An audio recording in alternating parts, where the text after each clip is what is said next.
स्वागत है आपका फिर से एक बार हमारे साथ जुड़ने के लिए। देखिए, जो रात को एक सिलेक्शन लिस्ट रिलीज हो चुका था बीडीएस का, तो उसके रिगार्डिंग हम पूरा डिटेल में चर्चा करेंगे।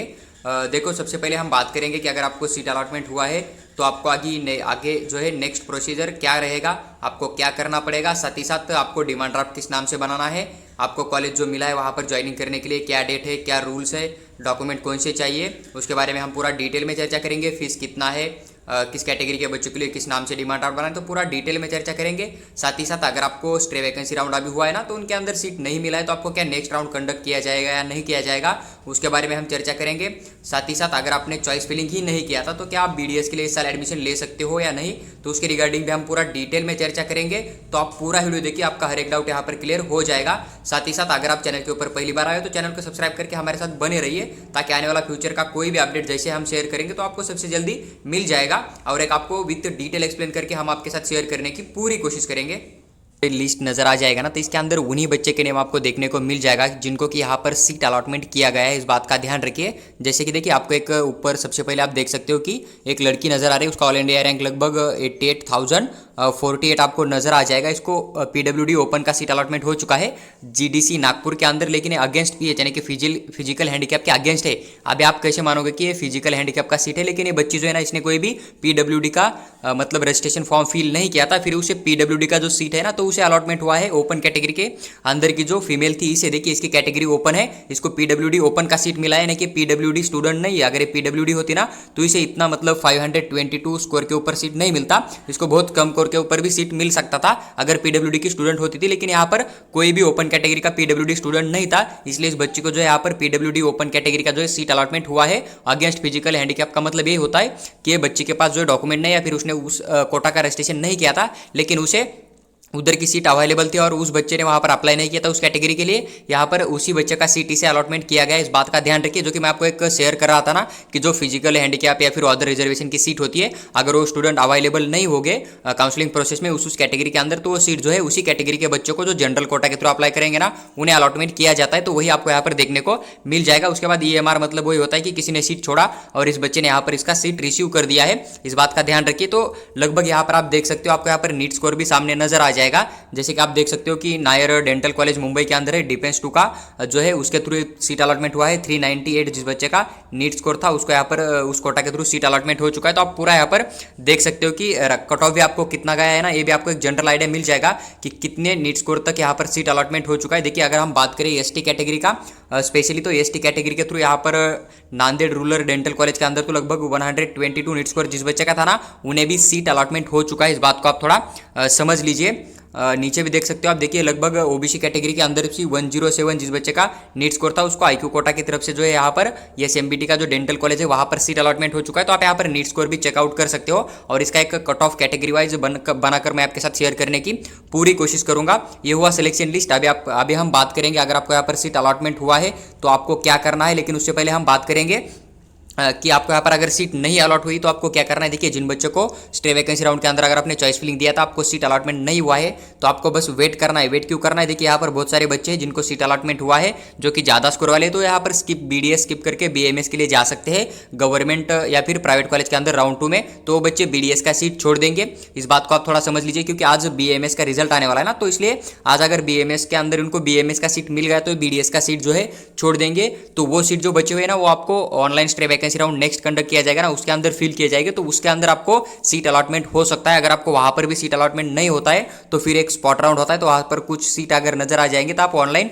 स्पॉट राउंड के अंदर अप्लाई करके वहां पर आप बीडीएस के लिए एडमिशन कर सकते हो। आपको अगर सीट नहीं मिला है तो आपको बस आगे का जो कंटिन्यू प्रोसेस चलेगा ना बीडीएस का, महाराष्ट्र स्टेट का, तो उसके लिए आपको बस यहाँ पर वेट करना है। इस बात का ध्यान रखिए। देखिए, अभी अगर हम बात करें यहाँ पर कि जिन बच्चों को सीट अलॉटमेंट हुआ है उन बच्चों को क्या करना है, तो देखिए सबसे पहले आप यहाँ पर ध्यान से पढ़िए। अगर आपको सीट अलॉटमेंट हो चुका है इस राउंड के अंदर, तो आप यहाँ पर लास्ट डेट आपका ज्वाइनिंग का जो है ना रिस्पेक्टिव कॉलेज के अंदर, तो 7/10/2023 अप टू 5:30 PM तक जो आप अपना एडमिशन प्रोसेस कॉलेज के अंदर जाके कंफर्म कर सकते हो। क्या मतलब जो स्टे वैकेंसी राउंड 2 के अंदर जो सीट अलॉटमेंट हुआ है आपको, वही आपको साथ में क्या क्या लेके जाना है, ओरिजिनल डॉक्यूमेंट लेके जाना है, और जो भी आपका फीस है ना, वो पूरा का पूरा फीस आपको साथ में लेके जाना है। और साथ ही साथ एक अलॉटमेंट लेटर आता है ना, तो अलॉटमेंट लेटर भी आपको चाहिए। इस बात का ध्यान रखिए। सीईटी सेल की ऑफिशियल वेबसाइट से आप वो डाउनलोड कर सकते हो। अभी हम बात करेंगे कि वहाँ पर फीस कितना देना है, आपको वहाँ पर डिमांड ड्राफ्ट किस नाम से बनाना है, और वहाँ पर आपको डॉक्यूमेंट कौन कौन से कंपलसरी है बीडीएस एडमिशन के लिए।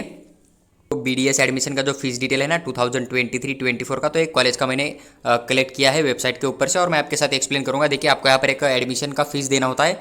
ओपन कैटेगरी के स्टूडेंट है उनके लिए आप यहाँ पर पढ़ सकते हो, लगभग 1,900 आपको यहाँ पर पे करना पड़ेगा। वही अगर आप कैटेगरी के स्टूडेंट आते हो, कैटेगरी के अंदर कौन कौन आ जाएगा देखिए, OBC कैटेगरी हुआ, उसके बाद FJNT कैटेगरी हुआ, FJNT के अंदर कौन कौन आता है, NTB आता है, NTC आता है और NTD आता है। उसके बाद नेक्स्ट जो आपकी SC कैटेगरी होती है, ST कैटेगरी होती है ना, पूरी की पूरी जितनी भी कैटेगरी मैंने यहाँ पर आपके सामने राइट किया था ना, तो पूरी की पूरी कैटेगरी जो है कैस्ट स्टूडेंट के अंदर आता है, यानी कि वो कैटेगरी के अंदर आते हैं। उसके बाद अगर आप EWS के तो लगभग आपको 53,650 रुपीज़ पे करना पड़ेगा, जो कि आपका एडमिशन फीस होगा। उसके बाद आपको यहाँ पर एक एडमिशन डिपॉजिट देना होता है, लगभग 3,000 है ओपन कैटेगरी के बच्चों के लिए। जो कैटेगरी के अंदर आते हैं उनके लिए भी 3,000 है। कैटेगरी के अंदर सभी बच्चे आ गए, OBC हुआ, FJNT हुआ, FJNT के अंदर NTB, NTC, NTD, SC ST category के। उसके बाद 3,000 आपको यहाँ पर पे करना पड़ेगा EWS के बच्चों के लिए। अगर आपको यहाँ पर हॉस्टल है तो हॉस्टल की फीस यहाँ पर लगभग 4,000 रुपीज़ है, और हर कैटेगरी के बच्चों को यहाँ पर पूरा का पूरा सेम फीस होता है, और ये फीस जो आपका 1 साल का होता है, इस बात का ध्यान रखिए। उसके बाद आपको यहाँ पर हॉस्टल का एक डिपॉजिट देना पड़ेगा, 3,000 रुपीज़ हॉस्टल डिपॉजिट है, और ये भी आपको यहाँ पर सबमिट करना पड़ेगा।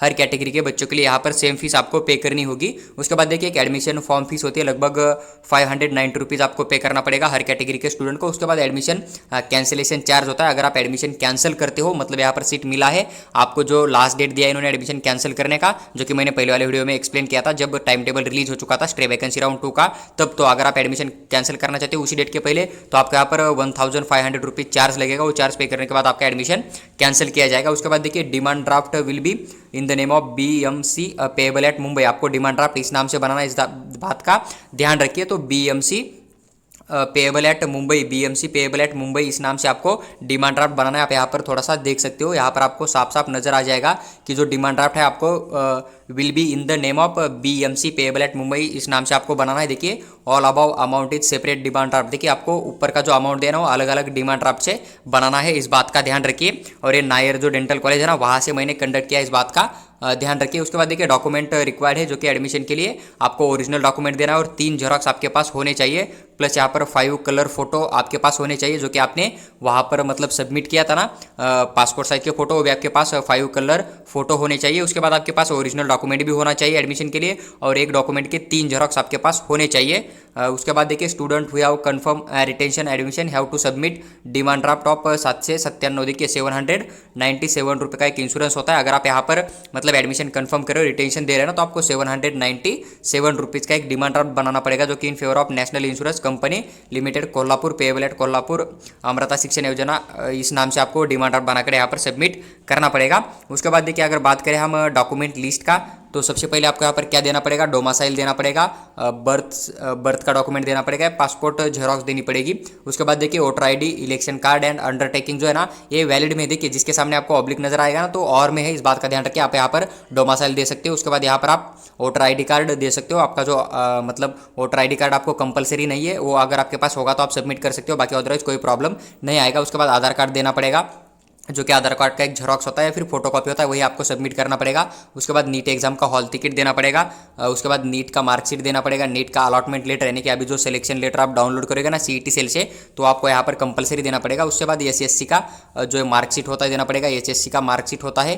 कास्ट डॉक्यूमेंट देना पड़ेगा आपको, कास्ट वैलिडिटी भी सबमिट करना पड़ेगा। उसके बाद नॉन क्रिमिलियर एप्लीकेबल बोला है तो किन बच्चों को देना पड़ेगा, जो कि OBC कैटेगरी के अंदर आते हैं, या फिर जो FJNT के अंदर आते हैं ना, उनको नॉन क्रिमिलियर देना पड़ेगा, जो कि NTB हुआ, फिर उसके बाद NTC हुआ, NTD हुआ, तो इन्हीं कैटेगरी वाले जो बच्चे हैं ना उनको यहाँ पर, या फिर SBC कैटेगरी होती है तो इन्हीं बच्चों को यहाँ पर नॉन क्रिमिनल देना पड़ेगा। अदर कैटेगरी के बच्चों को कोई भी जरूरत नहीं होती है। इनकम डॉक्यूमेंट देना पड़ेगा। EWS के जो स्टूडेंट है, इनको यहाँ पर EWS वाले स्टूडेंट है उन्हें इनकम भी कंपलसरी है, और EWS का भी आपको यहाँ पर देना पड़ेगा, EWS देना पड़ेगा। उसके बाद लिविंग देना पड़ेगा, जो कि आपका TC होता है, वो भी आपको यहाँ पर सबमिट करना पड़ेगा। माइग्रेशन दिख रहा है ना, तो आपको कंपलसरी नहीं है। उसके बाद मेडिकल फिटनेस आपको यहाँ पर सबमिट करना पड़ेगा, जो कि आपका HK फॉर्मेट में इन्होंने मेंशन किया था नीट ब्राउचर के अंदर, तो वही आपको देना पड़ेगा। अगर आप हिली एरिया के थ्रू एडमिशन ले रहे हो तो आपको हिली एरिया का डॉक्यूमेंट देना पड़ेगा। साथ ही साथ बोथ स्टूडेंट एंड फादर का जो है वो दोनों का यहाँ पर सबमिट करना पड़ेगा। पीडब्ल्यूडी के थ्रू आप अगर एडमिशन करना चाहते हो तो आपको पीडब्ल्यूडी डॉक्यूमेंट देना पड़ेगा, और जो 16 सेंटर दिए थे ना इन्होंने, उन्हीं के थ्रू बनाया हुआ आपको यहाँ पर देना पड़ेगा। इस बात का ध्यान रखिए। उसके बाद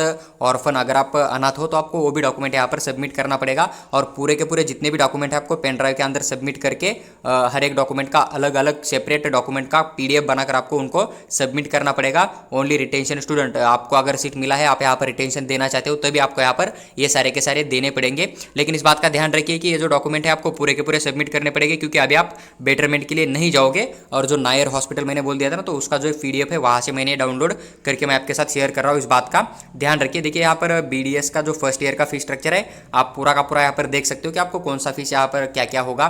उसके अंदर इन्होंने पूरा का पूरा फीस स्ट्रक्चर मेंशन किया, तो आप स्क्रीनशॉट निकाल कर यहाँ पर इजीली देख सकते हो।